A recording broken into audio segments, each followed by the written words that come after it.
Hello and welcome to the Build with Baer Workshop. My name is Pat Baer and I'm here to build a model kit and maybe even start a new model kit. We'll see. We might. I'm also here to hang out with all of you, and I'm going to start things off by throwing the Bear Cave, the Lego of the site, the Tier 2 blue emote in the chat. If you are currently a subscriber, you can reply with those emotes. If you are not yet a subscriber, you can use other people's emotes. You can just say hi. And if you feel like being a lurker, you just lurk. That's also okay. It's a Thursday. I'm going to adjust here. I'm going to things are going to look real weird for a second as I turn off the auto white balance and then turn it back on, and then we look fairly better than we did a second ago, in my personal opinion. Hey, if this is your first stream, hi. I'm glad you're here. Lashbrook is here. This is not Lashbrook's first stream. I can tell you that. If this is your Hunter's stream, also welcome. We're finishing up the GM3 high grade. This is a 2011 kit. This plastic is not from 2011, but the design certainly is. We're going to finish that kit up, and then, time permitting, we're going to start the White Gundam from Gquuuuuux, which was purchased off my Amazon wish list, which is lovely. Hey, Lord Crashington, welcome. So shout outs to the person who is asked to remain anonymous. I know who you are, but you just didn't want to throw it out there, and that's fine. But thank you for buying a model kit for me to build on stream. It's very kind of you. But yeah, we got the White Gundam. That is the RX-782, but it's the RX-782 that comes through a fucking portal from another dimension in Gquuuuuux. It don't make no. It makes sense, but it doesn't make any sense, but it doesn't need to. It's the Ava RX-782. It's Granddad, but Evangelion. It is what it is. I think it looks kind of cool. It's fun because the GM3 is like, what if the RX-782 was mass produced, but we got to look at it, but not a great look at it. And the White Gundam is like, what if we took the RX-782 and we took a bunch of armor off and made it kind of fucky, and that's what you get. So it's two. They're not from the same cloth, but it is similar. The shields are honestly kind of similar, which is fun. I do want to say we're currently at 25 subscribers, and the goal is to get to 30 subscribers. And when I hit 30 subscribers, I don't talk about how many subscribers I have. So if that is something you are sick of fucking hearing all the goddamn time, you could become a subscriber. And in fact, there is a promotion going on right now. If you gift subs, if you want to gift some subs and you do a bundle of 5 or more, you'll get 35% off. And that's on Twitch. That is not on me. I don't lose out on that money. That is Twitch cut is 35%. They eat the problem there. So that's fun. So if you were thinking about gifting some subs, 5 gift subs, boom, I hit my goal. Do it anonymously, take credit for it, you can do that. But you can save money. And I don't lose out on money, which is nice. Also, shout out, somebody subscribed yesterday, and so I didn't get to say thank you, but shout outs to Pumpkin Yin. Thank you, Pumpkin Yin, for subscribing with cash money. It's very kind of you. I appreciate it. But again, I wasn't streaming when it happened. So it's it was yesterday. Is there anything else before we get going? I don't think so. Yeah, all right, let's go to the overhead camera. Boom.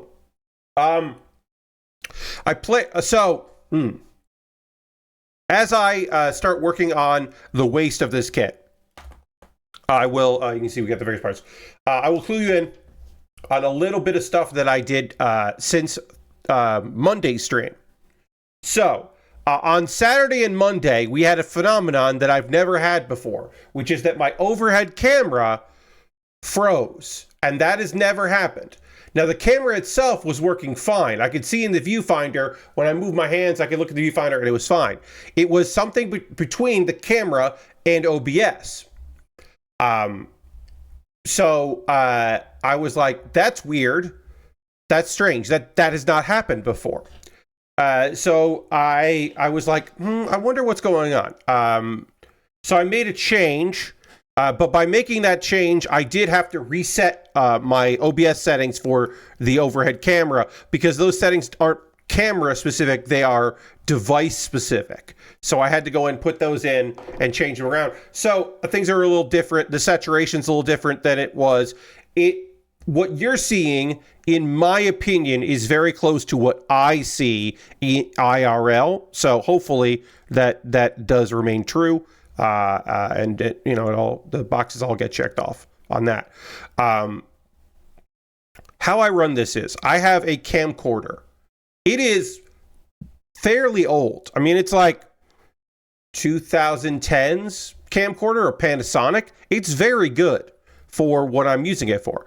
Before that, I had the Logitech webcam that everyone has, like that everyone got, the C910 or 920 or whatever. I had that one. And that had decent digital zoom. This has actual real zoom within the camera, which is way fucking better. It means the camera can be pretty high. The camera is, my webcam used to be like directly over this camera right here. It used to be just as and it would be kind of in the fucking way. Because it had to be that low so that when I used the digital zoom, it actually worked. Also, one of the reasons why I switched the webcam from the webcam wasn't just because I wanted to look better and I knew that the camcorder would do the job, and the camcorder was just kind of sitting around not doing anything. The other reason was because Logitech's software got worse and worse. Like, they just kept fucking with it, and it just was getting bloated. There was a point where sometimes NVIDIA updates would make NVIDIA and Logitech weren't playing nice on their updates, and it was a fucking problem. Also, sometimes I had to, if the computer, this was really frustrating. On my previous computer, if I left the computer on for too many days, I would have to restart it because the Logitech software would get real fucked up. I don't know how to describe it. It would just stop working right. It was bad news. So I'm using a camcorder. How do I use that digital camcorder with this? Well, there is a mini HDMI output on the camera. And so I have a mini HDMI to an HDMI cable. It came with it. It's good. That runs along the connector that this is on, the post, and runs down to a breakout box. Now, previously, when I switched the camcorder from just a webcam, I got one of these. This is just a video capture HDMI thing, as you can see. On one end, you got your HDMI, you plug that in. The other end plugs into USB 3.0. It's got the blue right there. And this served me well. But there was a thing on sale. It had good reviews on Amazon. I'd heard good things about it, and I was curious, what if I had something that was a little better? Something that wasn't just a straight adapter that was just plugged in there, that was like a real breakout box. And I didn't get like some people get Elgatos, which is unbelievably expensive. Elgatos is very similar to this. It's like this part of the cable isn't there. It's just a little longer than this. And that's like $100, and people swear by it. But also I think it's because they just want everything to be Elgato. Elgato does a good job with what they have, but you can use other things. It doesn't have to be Elgato. So anyway, I didn't get that. I got one that was on sale, well reviewed on Amazon. And what it is the same cable that I have runs HDMI to a box. And that box has HDMI in and HDMI out. So you could have whatever you're capturing, you could have it go to its own monitor for latency issues. Latency doesn't mean anything for me because I'm not using this for video games, right? The latency of OBS between that is nothing for this purpose, for what I'm doing here of just building model kits. Like, it's fine if that's a little off, right? Like, I don't need a monitor. I'm not doing Twitch control stuff, like, you know, like Twitchy, not Twitch, the brand with Twitchy controls. So it's like that's fine that I don't have those things. Totally okay. Now, out of this box is a braided cable that goes to HDMI 3.0. But it's not bundled with a cable. The back of this breakout box has a cable coming out of it, which I didn't know at the time, and I wouldn't have gotten if I had known, because I don't like that.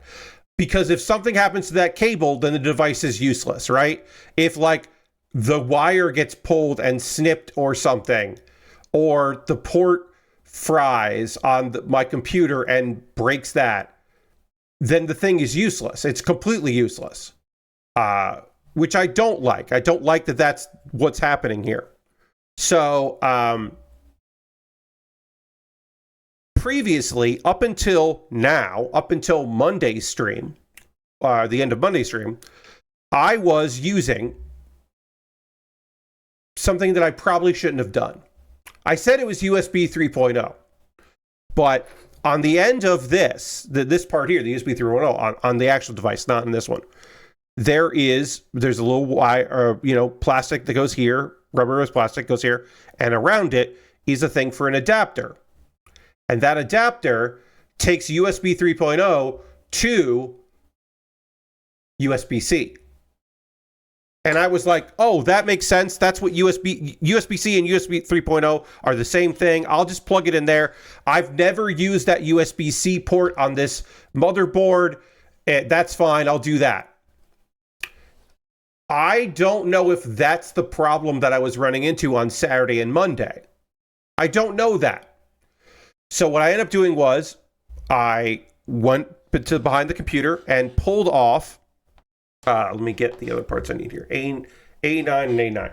And I pulled off the adapter and I plugged it into USB 3.0, which is a port that I've used for other things. I know it works. It's fine. So that's where we're at now. If during this stream the signal freezes, and again, I know it's not the camera because I can look at the viewfinder. It'll shake the camera. Sorry, I can look at the viewfinder and see movement, and no, it's not that. And then when I deactivate the source and then reactivate it, it works again. So it is either the breakout box. It could be the HDMI cable, but again, that's been working fine, perfectly. It could be the breakout box. It could be going from USB 3.0 to USB-C. It could also be the USB-C port on that, because it's as I said, I've never used that USB-C port before. So it could be that. There are various things it could be. So we're going to investigate. Now, if it's the breakout box, I will go back to this, which has worked fine. I want something better than this, more robust than this.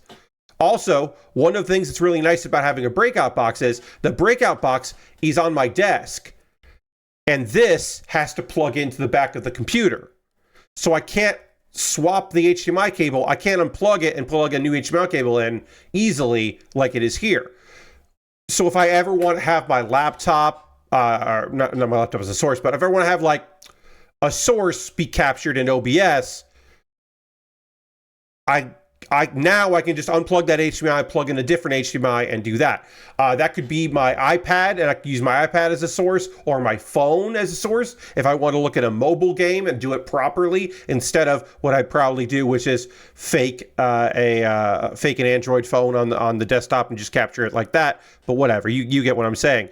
Or if I ever wanted to use my Raspberry Pi, if I ever wanted to run my Raspberry Pi as an emulator and emulate games and have it captured, and then have a monitor that is the breakout box monitor, instead of running the, because, and you might say to yourself, Pat, if you're emulating, just run it right off the computer.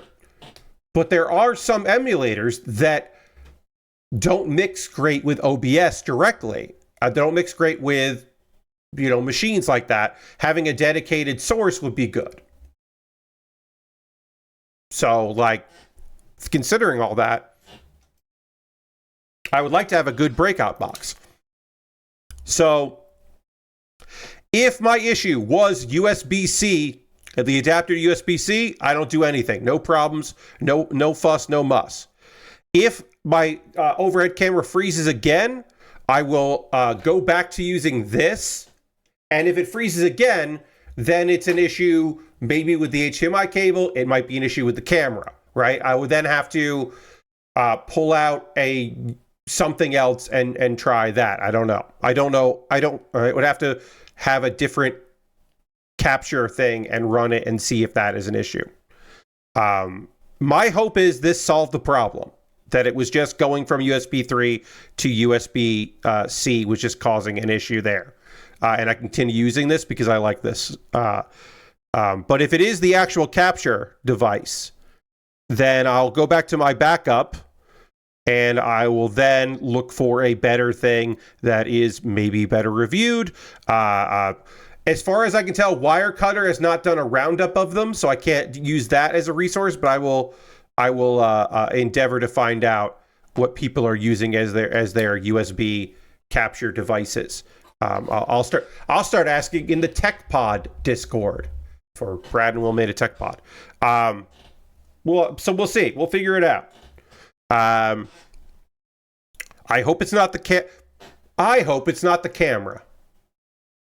I don't think it's the camera. If it's the cable coming out of the camera, that is easy to buy a new one of those. The whatever it is, I'll find out. I'll look up the manual online, find out what that cable is, buy a new one of them, get it from mono price and move on from there. Like, that's fine. But I'm hoping it was that adapter there, and it was just everything will be good. Now, we'll find out. At the end of the stream, we'll find out. Or the next time it freezes.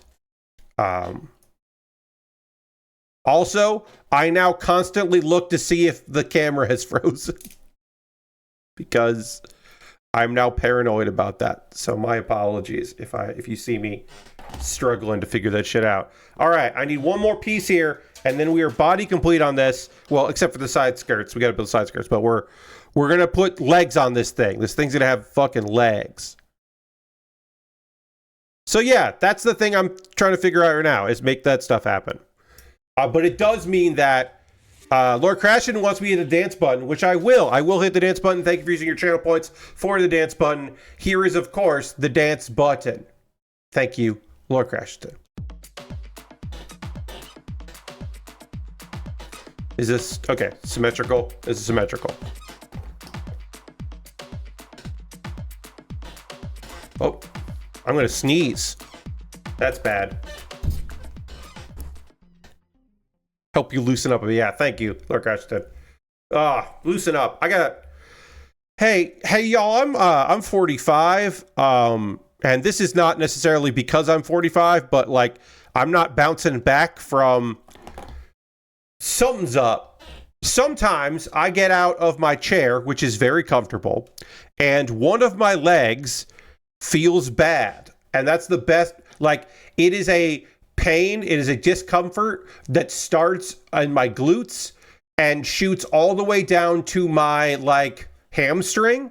And I have been doing hamstring exercises. I'm getting up more often during the day than I used to. I'm trying to get up and kind of stretch out a little bit. And it is not clearing up. My back was giving me problems a few months ago. I worked that out, and I still stretch to continue to work that out and keep that going well. But yeah, my I got this pain, and it sucks. And sometimes I don't feel it at all. But sometimes I like turn over in bed, and it's just like fuck. And I don't like it. Just letting you know. And also, I'll say this is a new development. like as of yesterday. Sometimes it hurts when I sit down, which is when in this chair, which is when it's supposed to be the most comfortable. So I don't fucking know what's going on with that. But I'm working on it. It sucks. I hate it. I like move a lot. And also, I'm not standing constantly like I used to in my 20s and 30s. I'm not like working at a job where I stand up for hours on end. I don't know how I did that. If I ended up working in theaters again, which I would like to do, but if I ended up working in theaters again, I would definitely have to have a place where there was a stool or a chair or something, because I don't think I could do this, that I couldn't stand for hours on end anymore. Like on a wooden, like my last big job was on a place that had a wooden platform and it had a stool, but like the stool wasn't good for where I needed to work. So I would just like sit on it at the beginning of the shift and the end of the shift, but not like during the shift unless I was eating or something. I was just standing for several hours on a hard surface. Like it was not a problem. I don't fucking know. All right. We'll get these panel lines in a second. I just got to put a little bit more of the of this color here. It's nice off red. It's like rust red, kind of brownish red here. Get that on. That'll look real nice. So yeah, other than that, I'm doing all right. I hope you're doing good out there, friends, on this Thursday evening. In the second hour, we will, of course, conclude the two BL Isekai that we've been watching. We will finally put those to bed, which is good. Yeah, we'll say goodbye to Shinichiro, and we'll I'm sorry. Here we go. And we'll say goodbye to Lizelle. For now, anyway. Who knows in the future? I could see one of those getting a second season. I don't know if the other one would, but I could see. I don't know if both of them would. I could see one getting a second season. Anyway, we'll do that in the second hour. There's some gaming news. Almost none of it's good.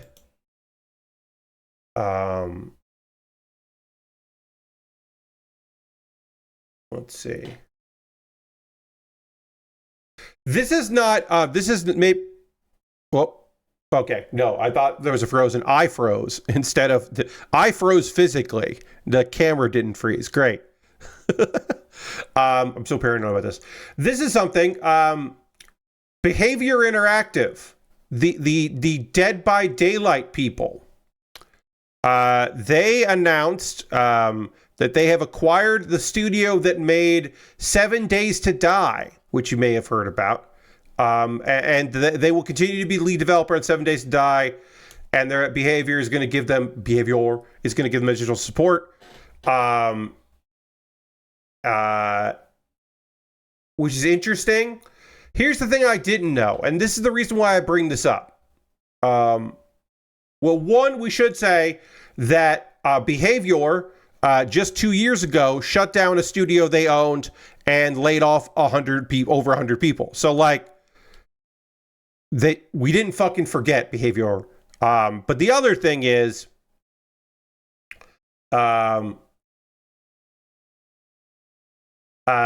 the people that made 7 Days to Die, the name of their studio is The Fun Pimps, which I didn't know before, and I fucking hate knowing now. So now you need to know about it. Now you have to know that the 7 Days to Die people are called The Fun Pimps. It's 2026, y'all. What the fuck are we doing out here? What are we talking about? The Fun Pimps. Get the fuck out of here. What are we doing here? Lasper says, I need to get back to doing walks at night, but I've been trying to make sure and do some stretches and squats several times a day. Yes, good on you, Lashbrook. I've been stretching a lot when I get up and stretching a lot before I go to bed. See, Lord Crashing, unfun pimps, yeah, also bad. But fun pimps, still bad. Still not good. We haven't crossed into good territory with the fun pimps. Jesus. Anyway, they got bought. They're not independent. Now they're owned by Behavior. And hopefully Behavior won't lay them all off. Close the studio when they decide the game doesn't make as much money as they needed to. That they bought and didn't have to. Nobody made them. That is a thing to remember. When people are like, well, in order to pursue a more stability, we had to make the hard decision to close the studio that we bought for no real good reason several years ago. It's like, yeah, nobody made you. You weren't told to do it. You just did it. You decided acquiring a studio would be a good call, a good use of your resources. And so you fucked up, but then a bunch of people who didn't make that call have to pay for it. In related news, Dark Outlaw Games has been shuttered. That was an internal studio headed by former Call of Duty lead Jason Blundell. 50 people have been laid off. Let's see. We made several strategic adjustments to support long-term stability. They're based in LA. We don't know how many people they had. It seemed like at most they had 50, but some of the layoffs may have been unrelated to them, but just included in there. This is the second time they've closed the studio in 2 months, because last month they closed Blue Point Games as well. In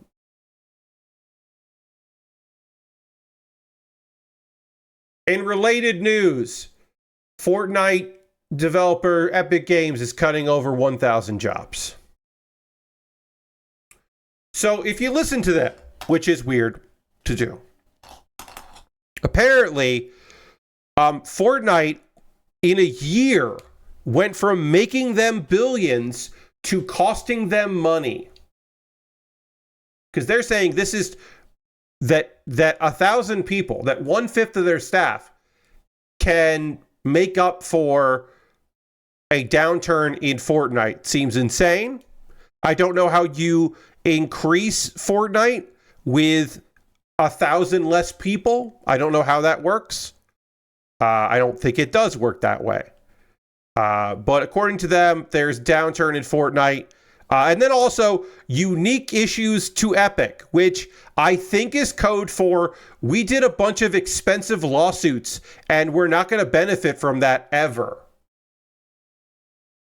And here's why I say that. Now, if you're saying, Pat, Fortnite being back through Epic on mobile devices will make them a ton of money. And I say yes. But when? Because in their own words, it's not ready. They just can't flip a switch and do it. They haven't been, which I can understand and make some sense from a business perspective.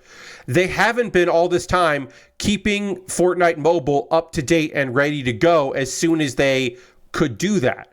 They haven't been doing that, right? So like Fortnite left it behind. Which again, makes some amount of sense. But also, if you are saying a thing we need to do is get Fortnite up and running on mobile, maybe laying off 1,000 people will make that harder. Perhaps. And Tim Sweeney said a real dumb thing on Twitter because that's what he's there for. That is his MO about, you know, like he basically gave the tweet that you make on a post you make on LinkedIn when you were not laid off, but you know that the company is fucked because the people that got laid off are really good, and you're like, there's going to be the companies that pick these up are going to be real lucky. They're getting some real talent, like whatever the dumb shit that you got to say. On a personal note, Ethan, he does not put his last name out on the internet, so I will keep his last name. I'll keep it to just Ethan. Ethan worked at Harmonix and no longer works at Harmonix. You may know Ethan as one of the guys, along with Adam, that anytime we were at PAX East doing League of Heels, they were there running tech. So that Aaron and I didn't have to run tech. Because you may remember that at PAX West and PAX South, I was running tech. And I'm also on the show. And sometimes doing 3 or 4 things. And so I never had to do tech at PAX East. And that fucking ruled. It was Adam's, Adam was the one that brought in the, like, FPG device so that we could just run, so we could like make the goddamn N64 look as good as possible to the upscaler outside, and then we could finally directly give our tech person on site a HDMI signal. But yeah, he was laid off. He no longer works at Harmonix. I do not know anyone at Harmonix. And that feels very strange because 10, 13 years ago, I knew everyone, like I knew developers at Harmonix. I knew everyone in marketing and PR and like the customer support. Like I knew customer support people at Harmonix, and it's very weird not to know anyone at Harmonix now. Not to mention the SmackDown Showdown folks that all came out of Harmonix as well. Let me see here. Sorry, I just got an email. Okay, that's fine. I had to check something real quick. But it's very strange to me that I don't know that there might be somebody. There was somebody that I knew went to part-time, but I think they also got laid off at Harmonix. But I don't want to say their name because I don't know if they got laid off or not. So I'm going to keep that against here. What just got happened here? Sorry. Oh, okay. Oh. I got an email from my bank and I had to check something and it looked weird. It's okay. But yeah, it's fucking weird as hell to me right now to say that I don't know anybody at Harmonix, a company where I knew like 30 people. It's very strange. And people move on, and some of those people left way before Harmonix became owned by Epic. But in other news, some Fortnite modes are being sunset amongst the layoffs.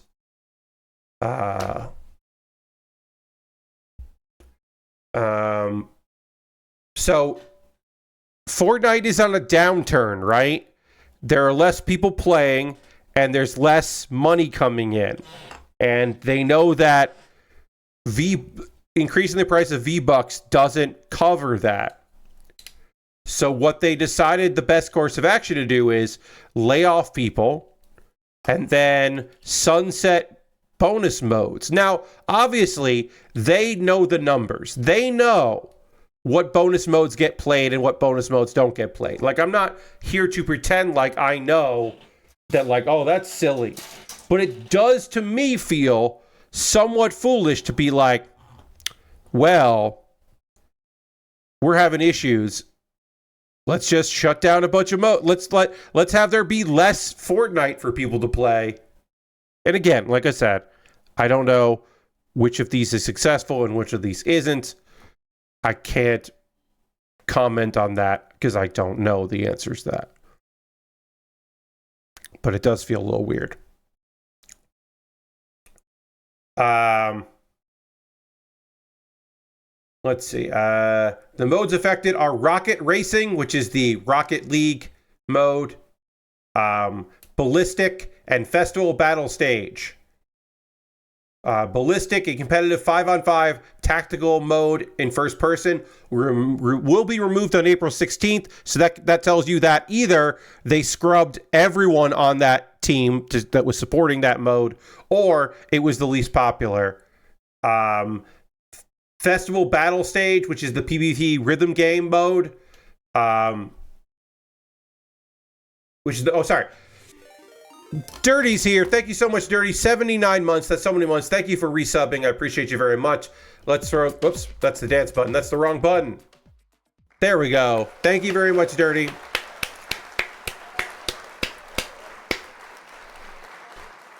So it's not that festival, not the festival, the Fortnite festival, which is where you can just play songs. It's the competitive version of it. That's also shutting down on the same day. That's Festival Battle Stage. Festival Battle Stage is shutting down the same day as Ballistic. And then Rocket Racing will be shut down on October in October of this year. So if you play Rocket Racing, you have a little time left to enjoy that. But that is also on the chopping block. Lego Fortnite supposedly is there.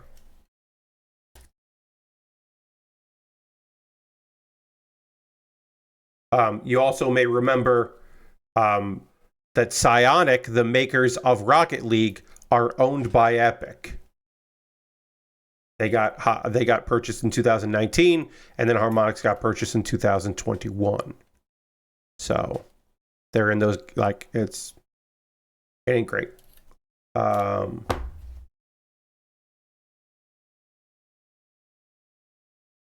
They also own Mediatonic, the makers of Fall Guys.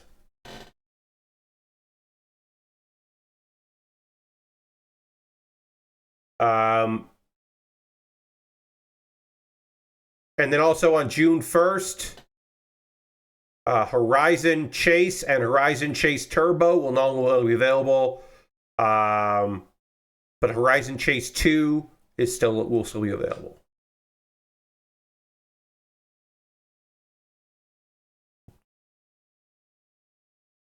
Blah. It's all blah. It's all blah, and it's all bad. And I'm sorry that I don't have fun news to talk about with that, but that is some very unfun news. Also, I don't know if they had a regular presence, but plenty of the Harmonix people that have been laid off still live in Boston, and at least two of them that I know will be at PAX East. So that's the timing of that, of course. That there's not any consideration for these things, but there will be people who were scheduled to go to PAX East to represent various companies that have gotten laid off in the last 2 weeks. That, ugh.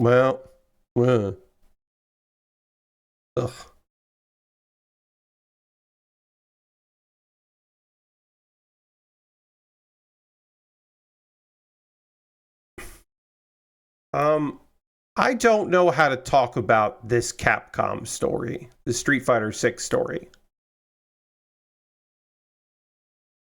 Alex is a character in Street Fighter 6 recently. And his story mode, his backstory, is weird and bad. And they're going to change it.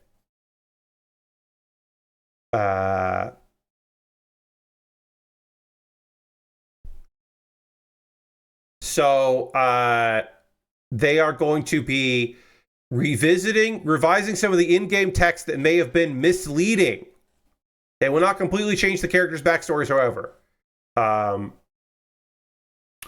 So my thought is they're going to remove some lines, I think.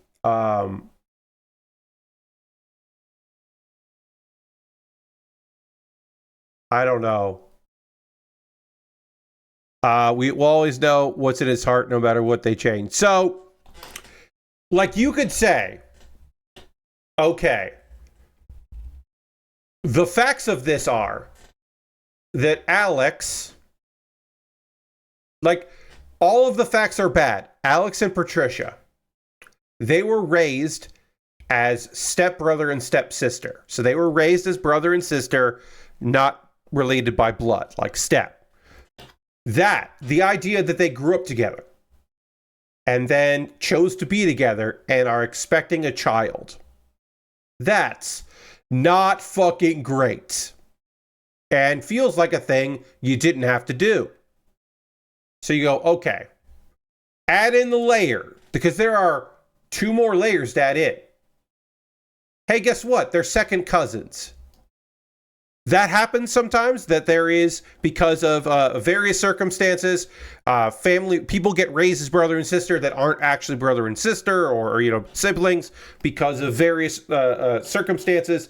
And you're just like, yeah, it's like, well, yeah, I'm not real, yeah, that's my cousin, but whatever. I mean, I have known, I have a friend who found out when they were 15 that their older sister was their mother, and they were being raised their whole life by their grandparents.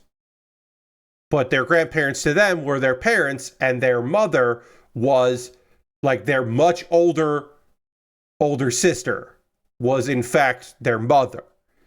And that is a thing that has happened a lot. And I can't say how often that happens, but that does happen. So these kind of scenarios do happen. Also, part of the backstory is images of Alex holding Patricia. Because he is older than her, and had as a baby, and had some amount of time, you could argue, helping to raise her.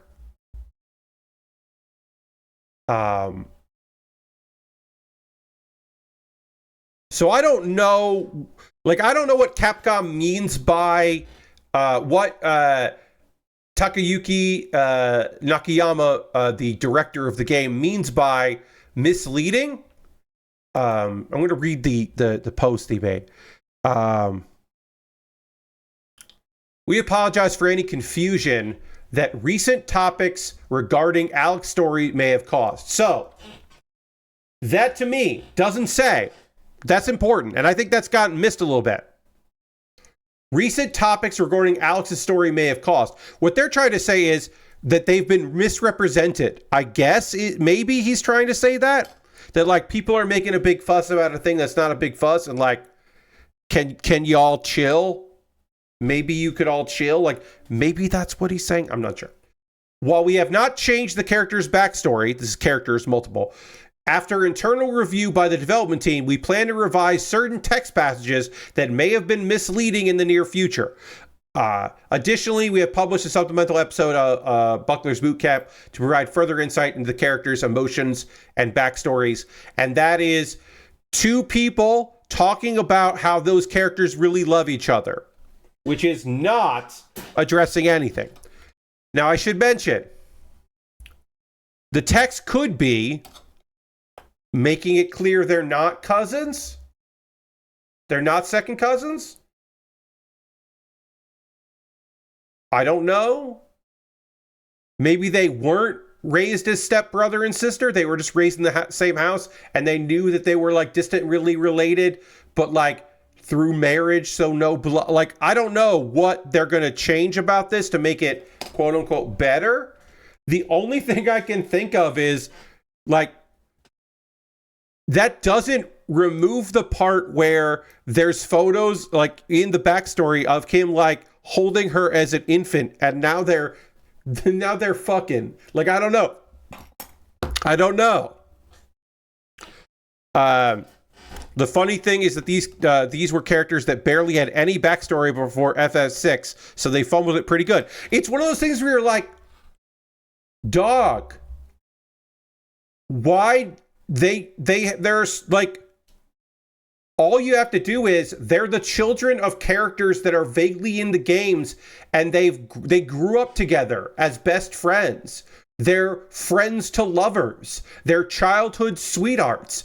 There's never been anyone else but the two of them. Like, what are we doing here? What are we talking about?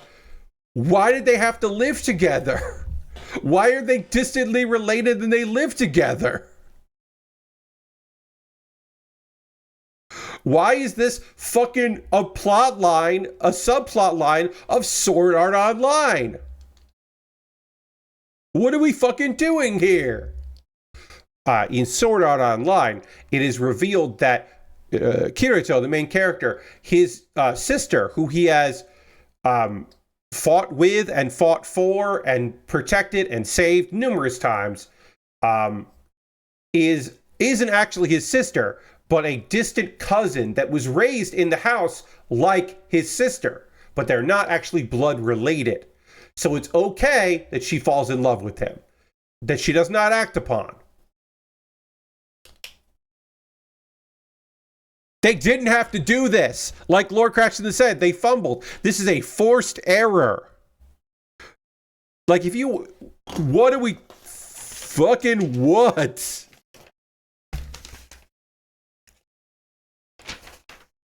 I don't know, man. I don't know. And then also, it's... Kenny Omega did the motion capture, the mocap for Alex. And, like, that's so fucking funny to me. Because this is not the thing that they, this is not the thing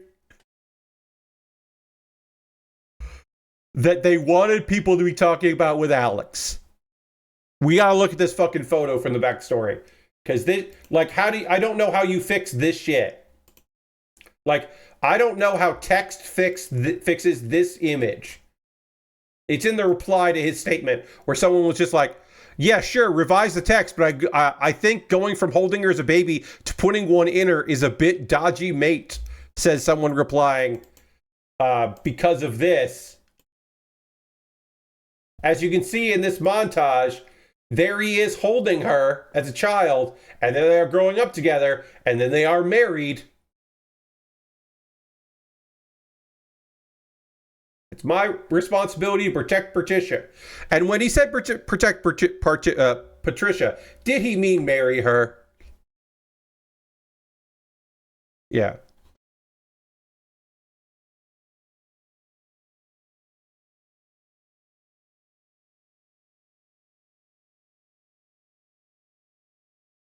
It's just weird. It's weird. It's weird and bad.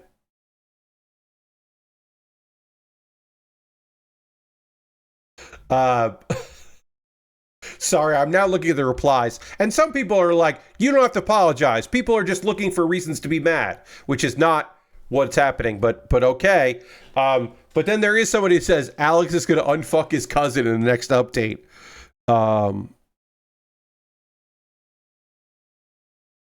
Yeah. And yeah, I guess Alex is.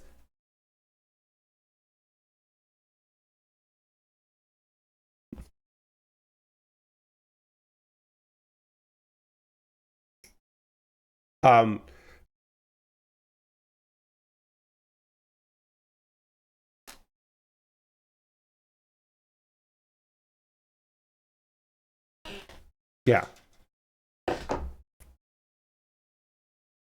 They'll be porn cousins, yeah.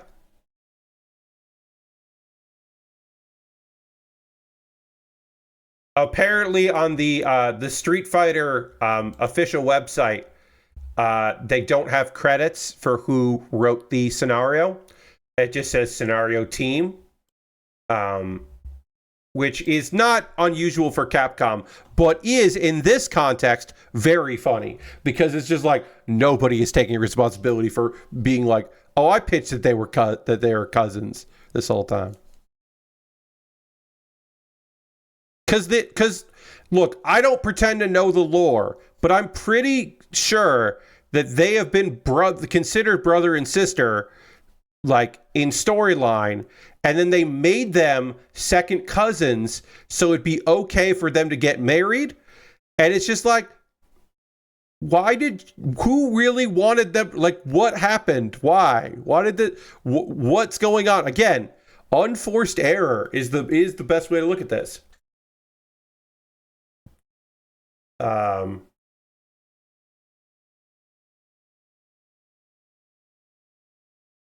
Yeah, I don't know. Nonsense. Unbelievable nonsense. Star Fox is going to be in the Mario Galaxy movie. And apparently that he's in the poster. So this is not this is both the spoiler and also it's in the fucking poster. So they spoiled it. I'm not spoiling it. Nintendo's marketing team spoiled it, or the marketing team for the movie studio. Thanks, Universal.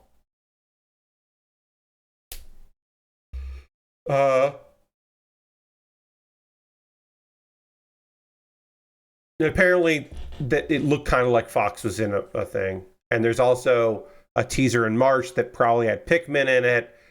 And the best guess that people have is that the next movie is a Smash Brothers movie. And so at the end, once, they're in a leap from we're in a galaxy, we're in space to, we're dealing with other dimensions isn't too far. Put fucking Kirby in this, put Kirby in the next one, please. The Smash Bros. Cinematic Universe. Yeah. It's just like, okay. Yes, Lord Crash, and then the movie about referencing things is going to be referencing more things, indeed. But like, it's weird that it's on the poster. That's my opinion on that. That makes it weird. That's a strange choice. I don't know. They made the call. They're like, put it on the poster. Let everybody see. Let everybody know. Because we think that'll get more butts in the seats that weren't going to go see a Mario movie, but will go see a Mario movie if it's got Fox McCloud in it. Like, yeah, I don't know. Maybe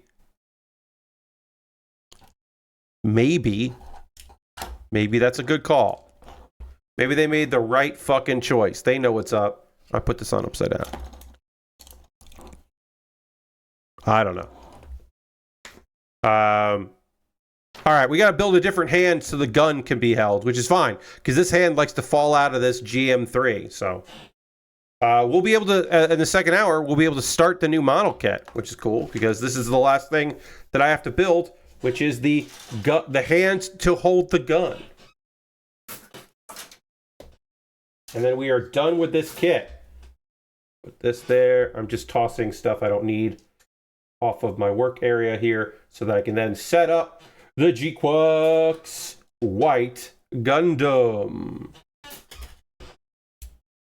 aka the White Devil. Anyway, yeah, the belief is, also the movie comes out on April 1st. So if you were wondering if it was coming out, when it was coming out, you'll be able to watch it April 1st. All right, 27.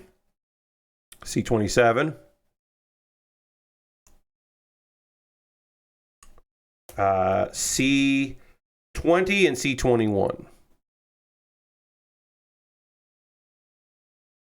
20. Yeah. 21. Okay. The GM3. This is a fun build. I've always liked this mobile suit. I always thought it was cool. It had a lot of stickers that I don't like the legs. The legs have a ton of stickers that I think are all bad. And so I'm not, fucking stoked about that. But I think the build was pretty fun. I think it looks pretty damn good. We'll get this hand in here. And then we'll be done with it. But yeah. Yeah, I think my biggest disappointment is the color correcting stickers that are kind of a pain in the fucking ass. I'm not the biggest fan of. And also, the other hand didn't fit well on the in here. So I don't know if I'll need blue tack. Oh, yeah, that doesn't fit great. That doesn't fit great. All right, let me get a little bit of blue tack here. Ooh. I have my window open because it was very warm in my room. And now I have the benefit of a little bit of cool air coming through, which is lovely. You'll love it. All right, get my blue tack in here. Seal this up. Seal, put this back in its bag. Back in the Ziploc you go, blue tack. Keep being tacky and blue. We had a good storm about 20 minutes ago. Nice. Yeah, I would love a little bit of rainfall. It'd be great. We haven't had that. We're in a bit of a drought here. But a cool breeze coming in. Very appreciated. All right, that's better. That's holding better there. Okay, that's good. All right. It's the GM3, everybody. Like I said, it's pretty good. I don't like all the color correcting stickers, but I understand it's a high grade for 2011. It is what it is, and I'm happy to have it. Parts of this are very fucking neat, and some of it is not so neat. But overall, thumbs up. Let me take a photo of this, and then we'll start getting some stuff ready for the next build, and then take a pause for the cause and do all that stuff. Get my camera out. Take a photo here.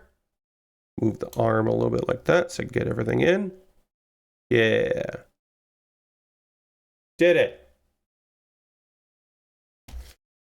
Poop and poop. And then over here it is. The next thing we're working on. Let's get the White Gundam loaded here. And then we'll get rid of the GM3. There it is, the White Gundam from Gquuuuuux. I like including that this is from Gquuuuuux because if I just say the White Gundam, you're like, what does that fucking mean? Now, is this the RX-782 White Gundam? Yes, you could say the RX-782 White Gundam. I just like saying the White Gundam from Gquuuuuux. I think it does a better job of saying like what's going on here. Let me get some parts sorted here. D, E, and then F, and I. And we got some this kind of like pink beam saber that I think actually looks pretty great. I'm kind of excited for that. We do have polycaps. I think we only use one of these, and it's for the shield. Gquuuuuux kits, like Gwitch kits, have not been using polycaps, so that's kind of unusual, in my opinion. And then we do have some stickers. We don't have as many stickers as like the Gquuuuuux had, which is good, but there are still stickers. There are still, I believe some of these will be like, use this color or that color. Use this color or that color. So, we'll make some decisions, but that's fine. I should actually look to see, because I don't actually know. And then there's this, and I don't know where that goes.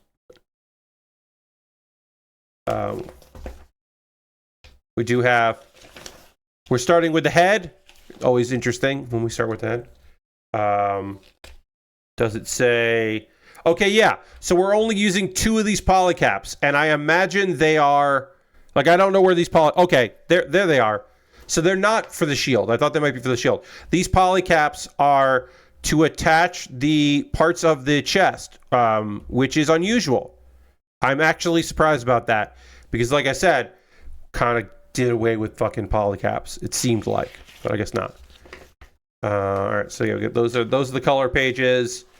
It does have a full weapon complement. We got the bazooka, we got the gun, the rifle, we've got the 2 beam sabers, which is good. Got the shield. Yeah. Got our beam sabers going here. Yeah. Looking all right. It's got this thing again, which I don't know if that's plastic or stickers. This is like Gquuuuux. If I was going to describe Gquuuuux in a nutshell, one, I would just say inspired by Evangelion, and then two, I would say like weird like hazard sign motif.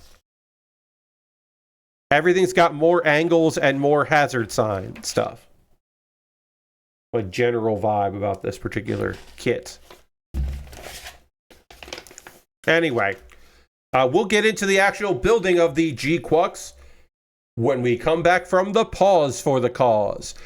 If you are unfamiliar with what that means, this is my opportunity. Why is this fucking... God damn it. What's going on here? This is my opportunity to talk to you about ways you can support the channel and what I do here. Everything I'm about to talk to you is optional. You are under no obligation to do any of the things that I'm about to talk to you about. But if you would like to, that would be great. I would love that. If you are currently a subscriber to the Build with Baer Workshop, you can throw the Bear Cave, the Lego, the Scythe, the Tier 2 blue emote in the chat. Being a subscriber is the easiest way to support what I do here through, of course, subscribing through Cash Money like Dirty did, or using your Prime Gaming token like we had with Nathan 2 days ago. Dirty is getting the Taco Bueno is reopening. It collapsed last year during the heavy storms, and it's on its comeback. That's awesome. Congratulations, Dirty. It's nice when like local institutions bounce back. That's awesome. But yeah, if you want to be a subscriber, like, hey, as I mentioned, we're currently at 25 subscribers. The goal is to get to 30. I shut up about the number of subscribers I have when I hit 30. Also, there is a sub discount going here. If you wanted to gift 5 or more gift subs, like a bundle, you could save 35% off of that bundle. You could, with one gift sub, group gift sub, you could do it so that I hit my goal and I shut up about my goal. Food for thought. There are other ways to support what I do here, and I'll mention those. That's the one that is like easiest because you're already here on Patreon.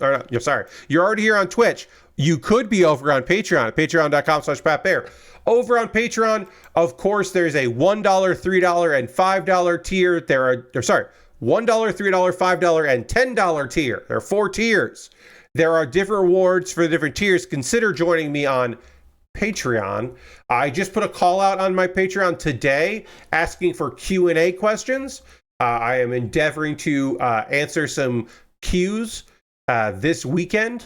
So if you would like to become part of that, you could join the Patreon, even at the $1 tier, and do that. That is the only exclusive content that I make over on Patreon. So consider jumping in on that. Let's see, what else could I say? What else can I say to you? I have a YouTube channel. If you haven't subscribed already to youtube.com/PatBear, please do. Please consider jumping over to my YouTube. Here we go. Dirty just gifted a bunch of subs. Thank you so much, Dirty, for gifting so many subs. That's 10 subs. Thank you very much. Let's throw the Bear Cave Lego Scythe Tier 2 blue emote. Thank Dirty for the unbelievable support.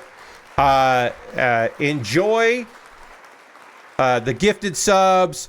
Blue Brain, Akito, Ami Ruko, Hot Dog Suit, Georgie Order, Raincoat Bear, Tiziter, Vash the Danish, hell yeah, Vash, and Animer and Red Toad 64.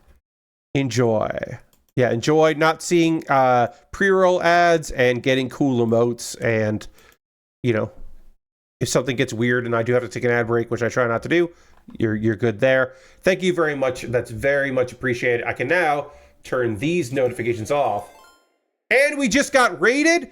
Can you fucking believe it? Can you believe it? We just got our goal of 30 subscribers thanks to gifted subs, and then Jared arrives, and it's very good. Welcome, Raiders. Happy to have you here. So glad you could be here.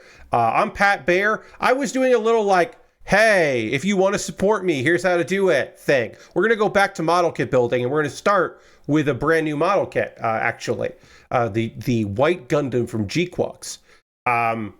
But I'll just say real quickly, please, if you'd like, hit the follow button. Subscribe if you want to. You don't have to. But thank you very much to Puppet Jared, my old pal Jake. Thank you very much for the support. Appreciate it. And welcome everybody. I'm glad you're here. Yeah, I mean, I was telling people about ways to support what I do here and all that. I'll just say real quick, a video link that I would like you to follow and watch on your own time. I have a weekly series called Kuma Baer. Now that's spelled B-A-E-R because that's my last name. Kuma is Japanese for bear. And it is my anime recommendation series. They're YouTube shorts. And every month I have a different theme. And then every Wednesday I put a new video out. The most recent one, which I'll link here in chat, I would love you to check out because I would love for you to watch Nichijou. Nichijou is My Ordinary Days, is very hard to describe. It is a show about friendship and science. It does not take itself seriously, and it is weird as hell. I'll tell you this. If you've ever seen the animated GIF of a girl in class looking out to the courtyard, and she's witnessing a deer and the principal wrestling, that's Nichijou.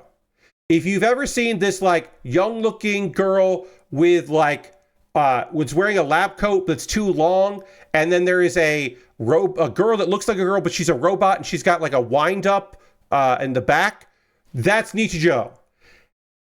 If you saw 2025 City, the animation, and you were like, I want more of City, this is the same guy. It's before City.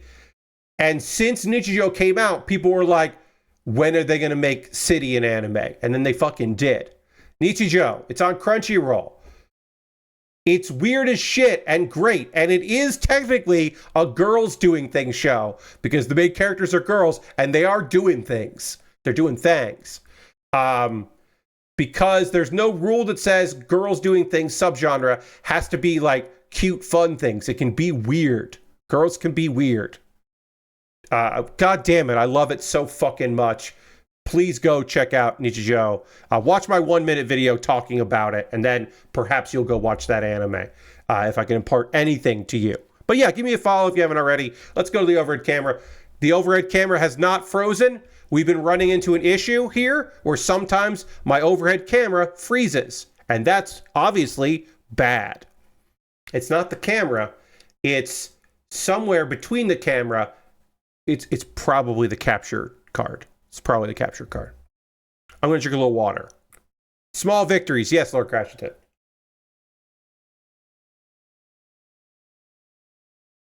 Because we have a bunch of guests, hello guests, I'm going to postpone talking about anime stuff until this weekend. So now people have more time before we do that. If you were like, Pat, I really want to talk about this anime, but I didn't watch episode 12. Because what I don't want to do when we have guests, when we have people joining us, which is lovely of them, thank you very much for joining us. I hope you stick around. We're going to work on a model kit now. It's just weird timing. What I don't want to do is like, hey, thanks so much for being here. Anyway, now I'm going to tell you about episode 12 of 2 different anime that just came out this season. Like, it's one thing to do that with the regulars. It's another to do that with people who are coming in to hang out. It would be irresponsible of me to be like, okay, so it turns out the guy that was doing this thing at the church is actually this guy. And it's like, no, I'm not going to say that. That would be, again, irresponsible of me. All right, we got a sticker to put on here. We got a tiny sticker to put on A28. So, we're starting the White Gundam. We're starting at the beginning, friends. It turns out that Goku is a Super Saiyan. Yes. It is somewhat similar to that. All right, so if you're like, hey, Pat, this kind of looks familiar. but it doesn't really look familiar. It's familiar, but not too familiar, but not too familiar. What's going on? Well, the answer to that is that this is a take on the Gundam, Grandpa, the RX-782, the original Gundam, the White Devil, or the White Gundam. This is a take on that. Because this is not much of a spoiler. Gundam Gquuuuux, which came out last year, that's GQ6U's X Gquuuuux, came out last year, and it is both an alternate reality, but also the events of the original Gundam timeline exist in another reality to it. White Gundam looks like Grandpa licked a lemon. Yeah, I've talked about this with these. So basically, the guy what made Evangelion made a Gundam series, and that's not a lie. That's not a metaphor. That's just what actually fucking happened. So if you look at this design and you go, you look at this, you look at the Gquuuuux, you look at the Red Gundam, and you go, oh yeah, these are fucking Evas. They're like goddamn fucking Evas. Like it's got a fucking rib cage bullshit. That's what it is. That's what this is. So this is the White Gundam, or the RX-782, is the interpretation of the Grandpa Gundam, but it is through the lens of Evangelion. And again, it's just the reality of it. It's a weird reality. It's a weird timeline where this is the thing that happened. So I got a sticker here, sticker 6, right? Tiny letters, hard to read. The lights make it easier for you to see what I'm doing, but they sometimes make it harder for me to see what I'm doing. Now that doesn't seem right. I'm gonna cheat here. I'm getting new glasses next month. My eyesight is not what it used to be, so I'm going to use my phone. Okay, so that is image 6 here. That is a purple thing. That is image 6, and that goes like there. It's just very tiny. It's just a very tiny thing. All of this is tiny. Do I have to do this? No. Am I going to do it? Yes. They did give me 2 of these, so that's good.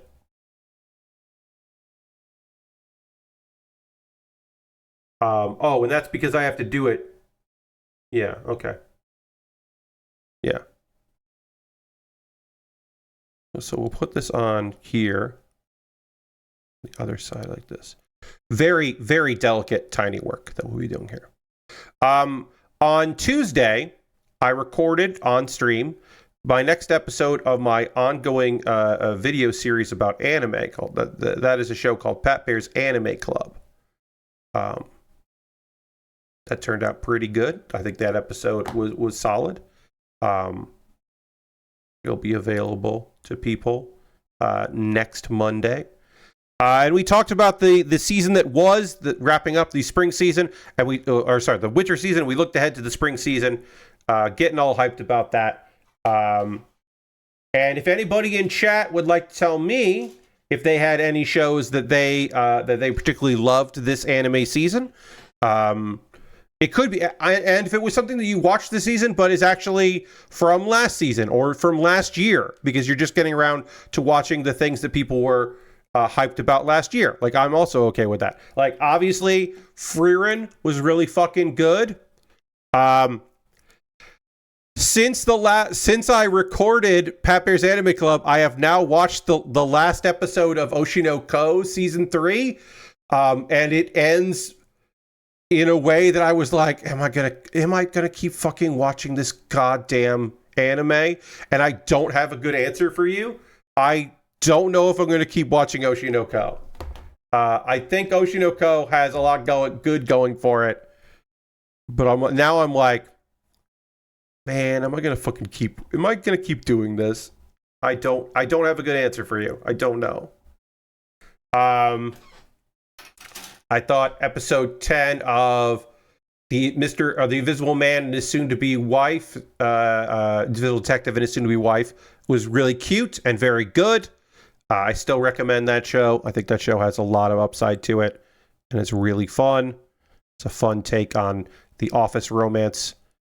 It's so good. I am pretty okay with the fact that it is a power dynamic thing, which I generally don't like, where it's like, oh, a boss and his employee get together. I tend to not like those kind of scenarios, but I think it's a very cute series, so I'll let it slide. It's just me. But yeah, if anybody has anything in chat they want to tell me about a show that they liked or whatever, well, season 2 of Frieren is almost over. It'll be over this weekend, and it's really fucking good. And I'm really fucking glad that it's so goddamn good. And I believe it is wrapping up. Yeah, because that would be episode 10. Because episode 9 also kind of was setting up what was going on. Right? Let me double check that. Yeah, episode 10 coming out this weekend. And I can't fucking wait for it. I think Frieren was just a phenomenal series. So I am real looking forward to closing it out. Fire Force Season 3. Like, anytime there's more Fire Force, I am so excited about that. That is a show that I did not think was going to get more episodes after it kind of ran its course. I thought it was done, and it somehow continued, and they made more.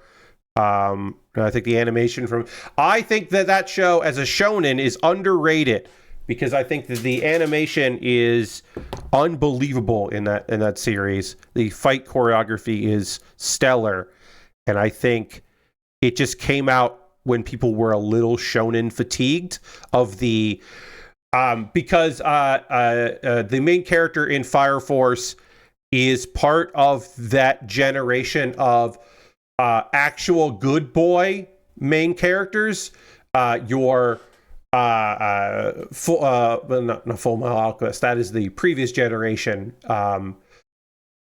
There was a time where the main character of a shonen had to be kind of an asshole, and that we're beyond that. You know, My Hero Academia, Demon Slayer, Fire Force, Jujutsu Kaisen. Like, we are been an era of, oh wait, actually your main character it could just be unbelievably nice and sweet, because if they're really nice and sweet, then the terrible things that happen to them to set up the show will actually hurt even more. And it's like, oh yeah, you're right. Yeah, okay. Yeah, that does make it worse. It's like, oh, look at this good boy doing his best. Also, his parents died. Like, it's like, okay, yeah. That seems to be better than, like, this guy's got a heart of gold, but he's got an attitude, which was very, like, 90s into the 2000s. Into the 2010s, like, even Naruto is, like, an understandable and reasonable little shit. And, like, you know why. And as the course of the series goes, you get to know why even more, and it becomes even more understandable and reasonable that he is the way he is. But he is a little shit for, like, a lot of that beginning of Naruto. Whereas, like, you know, what's Deku's biggest flaw is that that Deku is going to throw himself into situations where he is in over his head, because he is so dedicated to being like All Might that he is putting himself in danger fucking constantly, even before he has any abilities to back that up. Yes, Deku, but Deku is he is a capital G good boy. And that is the kind of shonen protagonist that we got, the kind of modern shonen. And now they've gone back on that a bit. Like there are certainly people that don't fit that. Like the main character in Windbreaker, right? He is a good boy, but he tries to act like he has convinced himself that he is a delinquent because he has a genetic abnormality where his hair is two different colors. People think he does that on purpose, and they think that he is a thug. So he internalized, well, if you were going to treat me like a thug, then I'm going to act like a thug. And then he ends up going to a school for delinquents and finds found family and a purpose, and he doesn't have to be all that bravado. And that is a play on, like a reaction in a way, to the good boy nature of these main characters that we found ourselves with in shonen. And there are still asshole main characters, you know, but I mean, even Kaiju number 8, that's just a guy that guy is such a good boy that he is like, well, I'm definitely part monster now, but that means I'll be even better at taking the exam, and maybe I can become like I can defend the city now that I have these abilities. It's like, yeah, all right. That's a good dude. That's a good little man. All right, I need A22. And I don't know why I can't find A22, but I'm looking for it.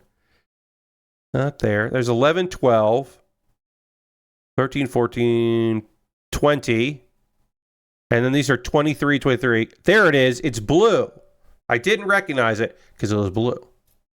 Couldn't see it. Lovely blue. We're working on the head. It's got a lot of components to it.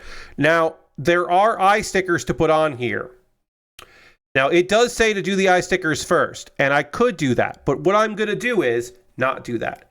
I'm going to place this here first because holding this and then putting tiny stickers on it, I would not like. But instead, I can place it on the face like this.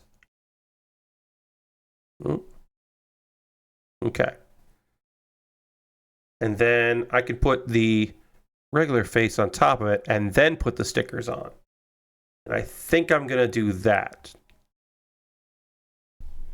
Yeah, I'm going to loosely put the face plate on and then apply unbelievably tiny stickers. Now, could I also wait and just do the stickers later? Yeah.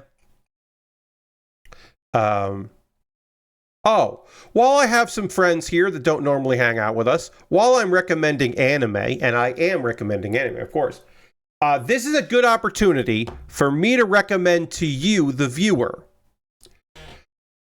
We're getting a new season of Iruma-kun. Welcome to Demon School, Iruma-kun. That is the full title of this anime that is coming here. So you have some time to watch previous seasons of Welcome to Demon School, Iruma-kun.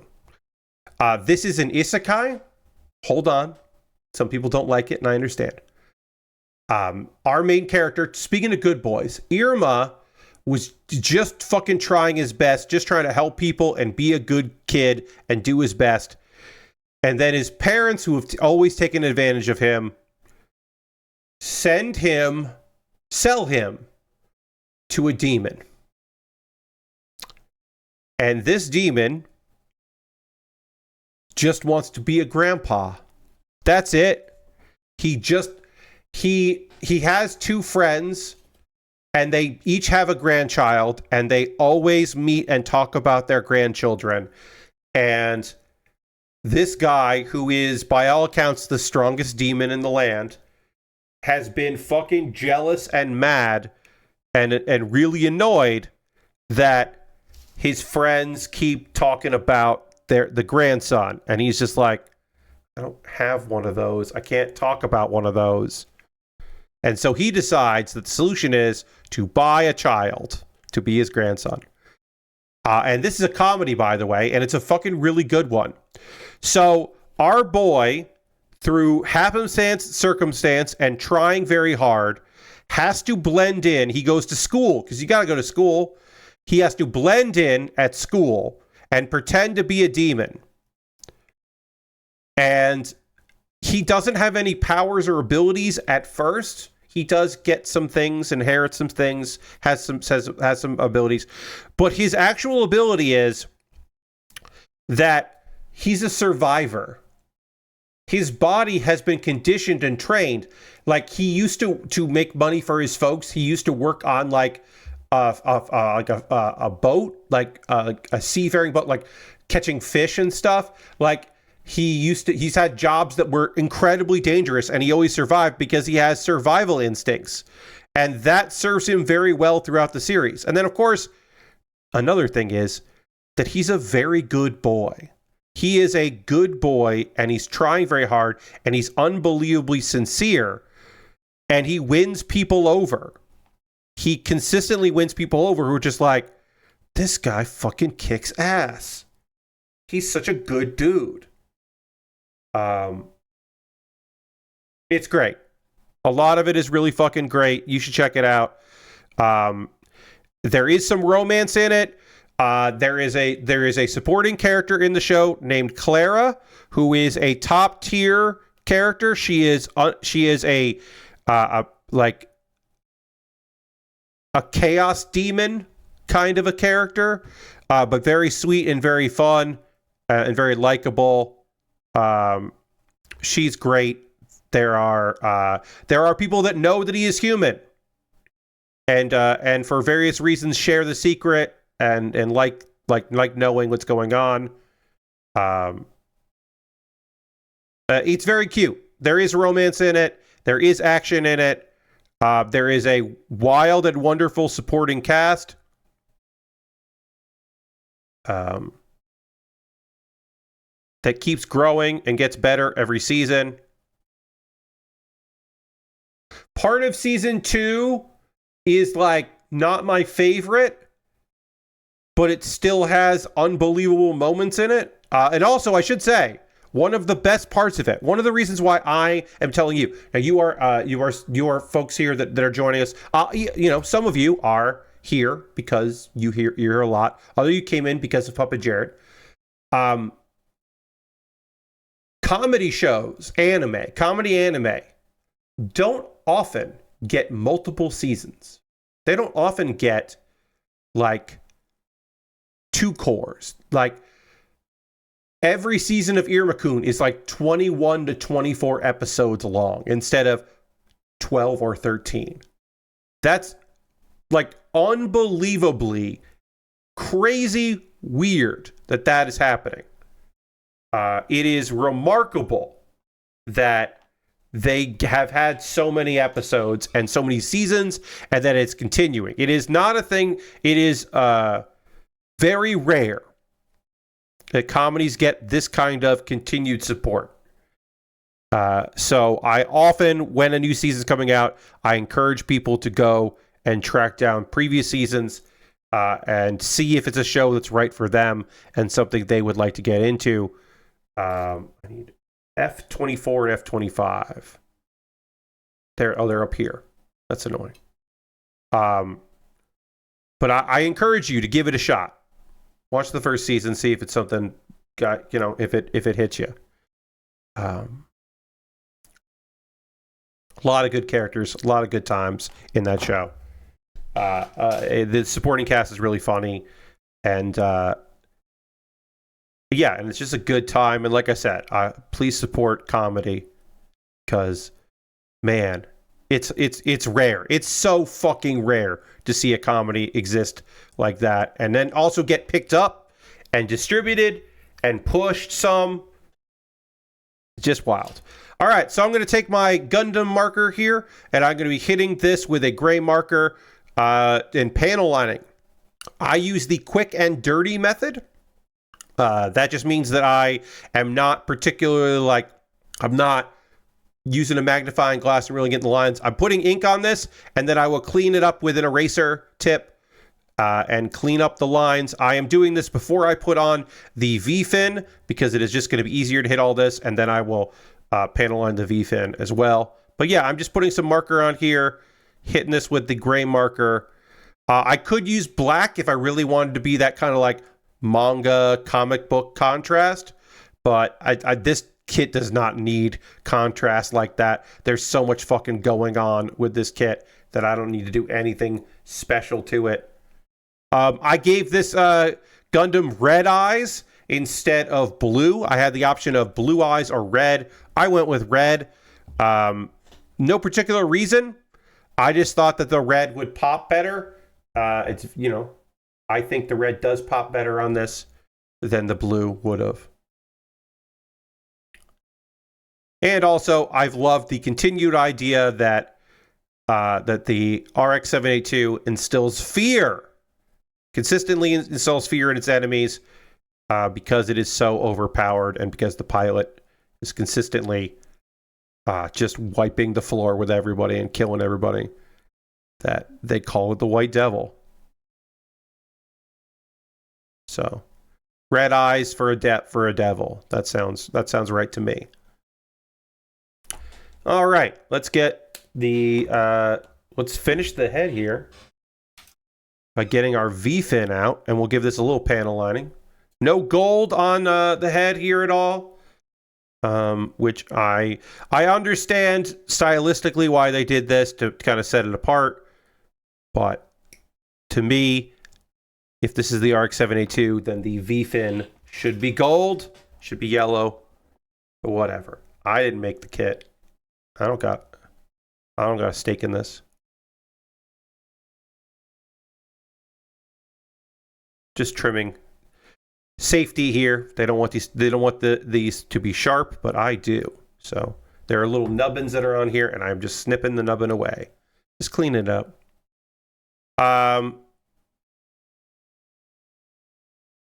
Yeah, I'm trying to think if there's any other shows from last season that I would highly recommend. I mean, look, Isekai Office Worker was real good. And if you didn't see Isekai Office Worker, then you should watch Isekai Office Worker. It obviously by the title, it is a different world show. It is an Isekai. Our main character was sent forcibly to another world. And also it's gay. It is explicitly a boys' love show. It is a slow burn romance show that is also an isekai.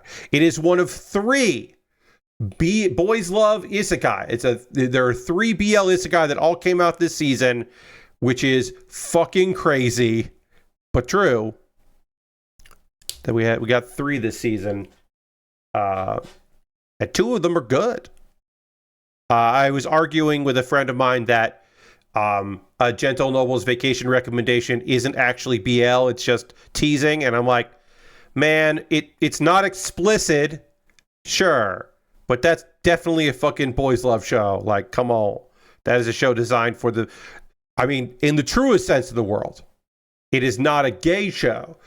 I would certainly hear an argument that Isekai Office Worker is very gay, whereas A Gentle Noble's Vacation Recommendation is actually BL in that it is perceived that is yaoi, that is perceived for the straight female audience, because it's just pretty boys spending time together and wanting to hang out with each other.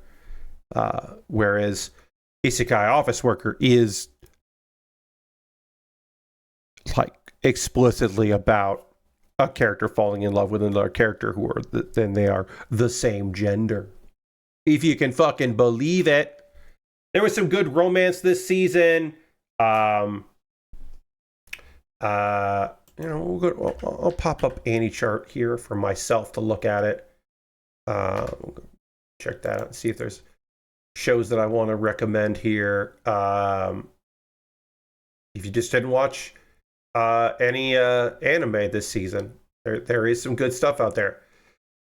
In the Clear Moonlit Dusk is in the Clear Moonlit Dusk is kind of fucking phenomenal in its premise, which is taking the idea of a boys' love, taking all of the tropes in that.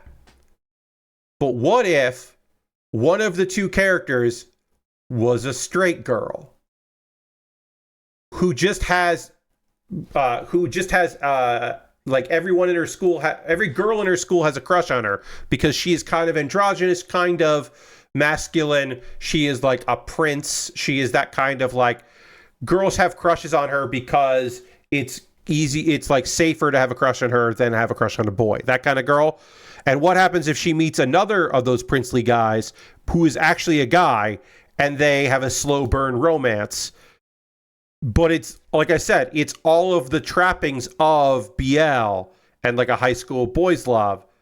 It's just that one of them is a girl. And it's like really sweet and very fun. It's really good. That was a highlight from this season. Let's see. I think there were more. Let me see here. Whoops. Trying to find on the list here. There we are. Journal with Witch. That's what I wanted to recommend. If you are looking for an anime that is fucking devastating, if you need your anime, if you need a good cry with a beautiful story, that's Journal with Witch. It is emotionally hard. It is a drama.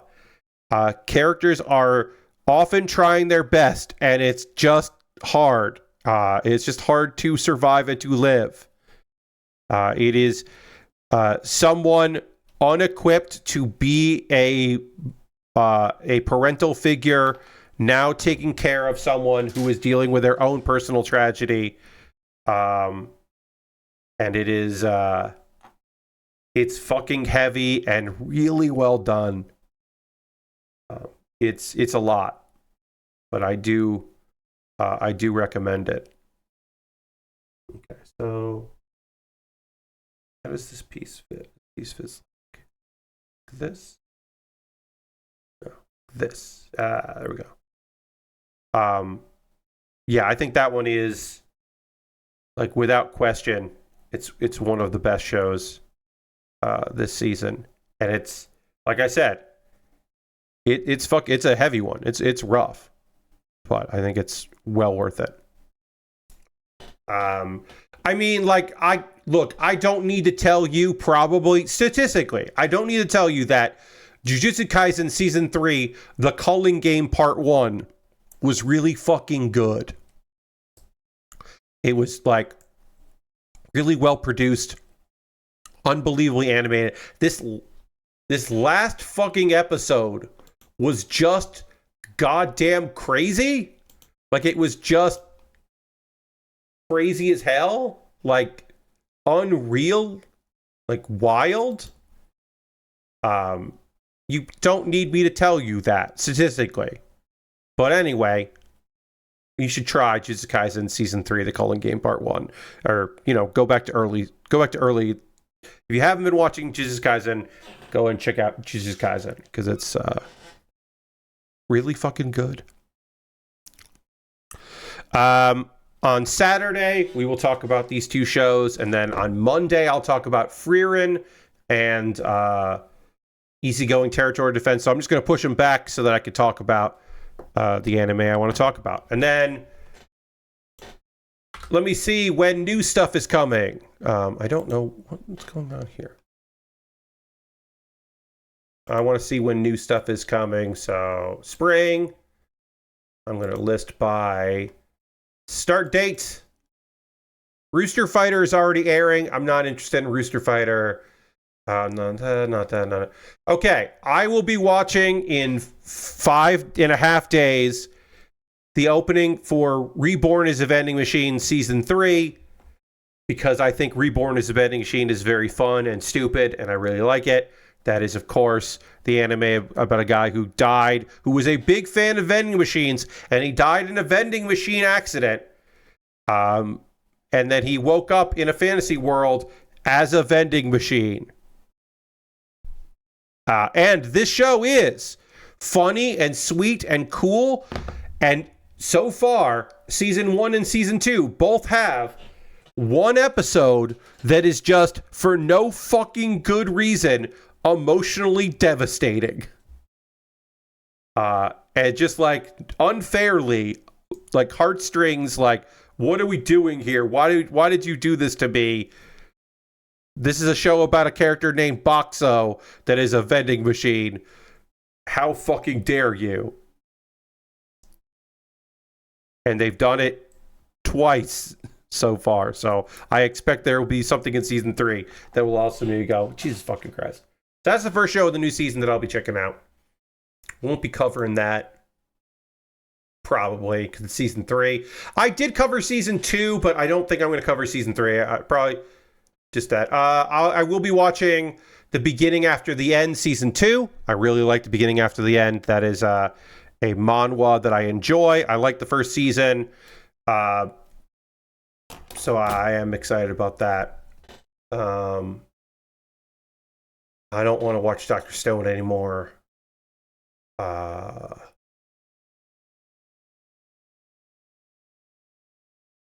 So far, nobody has picked up. So far, it has not been announced that anybody has picked up Always a Catch, which I like the manga of, and so I would like someone to pick up this anime because I think it's neat. It is a mistake. It is like a character who is accused of being a villainess and has her marriage or engagement, annulled or canceled, but that's mistaken identity. It wasn't her, and that leads to a bunch of misunderstandings, and then quirky romance, and it's kind of fucking fun. It's a pretty good time. I like the manga. I hope that it gets picked up because right now it has not been. Be good. A Three's Company anime, a little bit, because the mistaken identity stuff gets cleared up really early, but it's basically the meet cute. The meet cute is that a handsome prince calls her an awful woman and says, we're no longer engaged, and then she has to be like, wait, do you mean my cousin Maria? You're engaged to her. Are you breaking up with her? And then that leads to romance and stuff and other things, and it's pretty fun.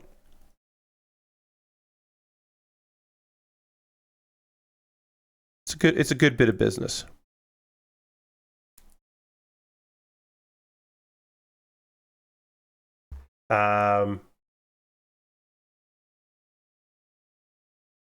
Yeah, man, there's not a lot of stuff yet coming soon that I want to see immediately. Petals of Reincarnation, I might watch the first episode of. I have High Dive right now. I might watch that. Okay.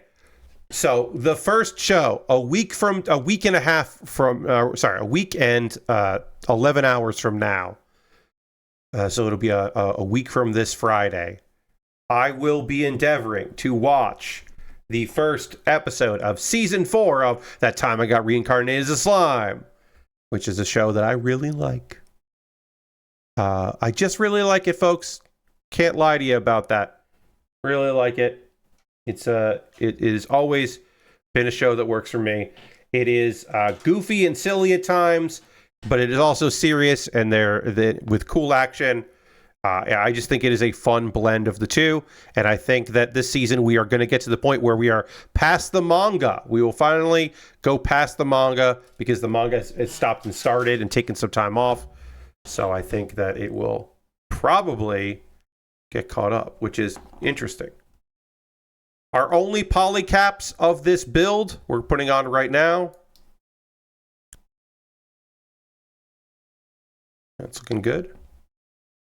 And we'll get this one on too. All right. And oops, is that right? Yes. Yes. There it goes. There we go. I guess they had to use polycaps because they couldn't figure out another way to get these pieces on us. I saw that Netflix has the first episode of Steel Ball Run, the next JoJo's Bizarre Adventure season, or whatever they call it. Yeah, so Steel Ball Run is going to be released in chunks on purpose, also on Netflix universally. This is not a scenario where Netflix is just slowly like waiting for it to all come out and then releasing it all at once, which has happened before. Netflix jail is what is colloquially referred to as. This is a case where they are just doing episodes of Steel Ball Run in batches for like the different little arcs of it. And so we don't know when more Steel Ball Run is coming out. But yes, if you wanted to get into it, technically that was the second anime of this season, because the first anime of the season was... Or no, that was the first one, and then Rooster Fighter came out a little earlier because Adult Swim wanted it to come out before the new season of anime started out for everybody else for whatever reason. All right, we're going to do the waist now. We'll get some of this waist done, and then, of course, we'll have to panel line this, but we'll do that on Saturday because we're not going to get to it tonight. If you've been up to anything, you've been watching anything, yes. Yeah, Lord Crashington, it is Steel Ball Run is basically wacky races, a rat race, that kind of a thing. It is the Cannonball Run, which is what actually it is a parody of, because it's Steel Ball Run, it's Cannonball Run. You get it. Yeah, it's that. It's just a cool race across America with a bunch of characters. Yeah, I'm getting Netflix soon. My to-do list for Netflix, once I get that, which I will be getting it for a couple months, is watch that and watch season 2 of the live-action One Piece, because I have not seen that yet. And I do want to see it because my Instagram thinks that knows that I do want to watch content about anime on in reels and such. It knows that I want that. It understands that I want those things, and it keeps serving me Brooke, like the guy who plays him, and him getting into makeup and getting the costume and all that. And I'm like, cool. That's awesome. I haven't seen it yet, though. But I keep getting recommended stuff. Also, it was from the promotional... the actor who plays Luffy did a promotional bit that is making the rounds again, even though it was from the first season promotional bit. No, Lord Crashington, it's just the show's out and the actor is just like, here's the makeup process. Here's me in the makeup chair. Like, if you did not want to be spoiled about what he looked like and you managed to avoid all the promotional stuff, then maybe that's a spoiler. But like, the character exists in the world. Like, the anime and the manga are out there. Like, I don't know. I think him having an Instagram account isn't a spoiler to me. Maybe it is to you. I don't know. To me, it's not a spoiler. That just like him in the makeup chair, shouting out the people that make his look possible, I think is okay. But various people, like, there is a thing where a lot of the actors who are in that show have like social media, and some of them are like, almost all of them are like, it's a heavy responsibility. I'm doing this role and my kids would be furious if I mess this up. Or I know the internet and I understand that things are not going to work out for me if I mess this up. And then there are like a couple people who are like, I didn't know what it was. I knew it was an anime. And then I was like, this character looks cool. I'm going to audition for it. and now I'm this character. And I do appreciate that. There's at least like one person who's just like, yeah, I didn't know what was going on, but the character looked neat, and now I'm him. It's the actor who plays Smoker. The actor who plays Smoker was not familiar with One Piece, and he was like, this guy fucking rules. And he's right. Smoker does rule. And looking at photos, animated stills or manga of Smoker, and if you look at the character, it totally makes sense that you would look at that character and go, yeah, I'm going to have to do this shit. Lashberg says, I finally watched K-pop Demon Hunters, and I expected it to be a bit more vapid, but it lived up to the hype. Paired up with Stop Making Sense, which didn't make me a Talking Heads fan, but it was a good show and fascinating production. Yes, Stop Making Sense is, to me, is not something that makes you go, oh, I have to buy a bunch of Talking Head albums. I think Stop Making Sense is the thing that makes you go, oh, fuck, these fuckers are smart, and they worked with really talented people, and this is cool as shit, and very difficult. Smoker could have easily been terrible, but they pulled it off. Yeah, that's what I hear. Watching Mystery Wrestling right now. Evil Uno double booked you. Stu Grayson is about to wrestle the Invisible Man. Okay.